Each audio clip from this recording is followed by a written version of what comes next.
តារាសម្ដែងព្រះកាយច័ន្ទបញ្ជាក់ច្បាស់ពីរឿងមហាជនថាវិលត្រឡប់ទៅកាន់ឆាកបវរកញ្ញាជាថ្មីនេះមានលេចលឺព័ត៌មានជាច្រើនថាតារាសម្ដែងព្រះកាយច័ន្ទនឹងវិលត្រឡប់ទៅកាន់ឆាកបវរកញ្ញាជាថ្មីម្ដងទៀតបន្ទាប់ពីមានเพจផ្លូវការរបស់កម្មវិធីបវរកញ្ញាមួយបានប្រកាសវត្តមានរបស់នាងទោះបីជាយ៉ាងនេះក្តីតារាសម្ដែងព្រះកាយច័ន្ទបានអះអាងយ៉ាងដូចនេះព្រះកាយច័ន្ទធ្លាប់មានការខកចិត្តជាខ្លាំងបន្ទាប់ពីបានដកខ្លួនចេញពីការប្រកួតកម្មវិធីបវរកញ្ញាមួយកាលពីឆ្នាំមុនទាំងដែលខ្លួនមិនទាន់បានបំពេញក្តីស្រមៃធំតែទោះជាយ៉ាងណាព្រះកាយច័ន្ទនៅតែចិញ្ចឹមចិត្តចង់សាកល្បងក្នុងវិស័យនេះផងដែរស្របពេលជាមួយគ្នានេះមានเพจផ្លូវការ Miss Global Cambodia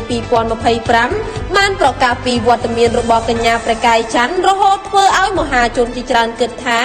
ព្រះកាយច័ន្ទត្រៀមខ្លួនដើម្បីចូលរួមប្រកួតជាថ្មីម្ដងទៀតជួបជាមួយតារាសម្ដែងព្រះកាយច័ន្ទកាលពីថ្មីនេះនាងបានបញ្ជាក់យ៉ាងច្បាស់ថានាងមិនមានបំណងនឹងវិលត្រឡប់មកប្រកួតវិស័យបវរកញ្ញានោះទេសម្រាប់កម្មវិធី Miss Global Cambodia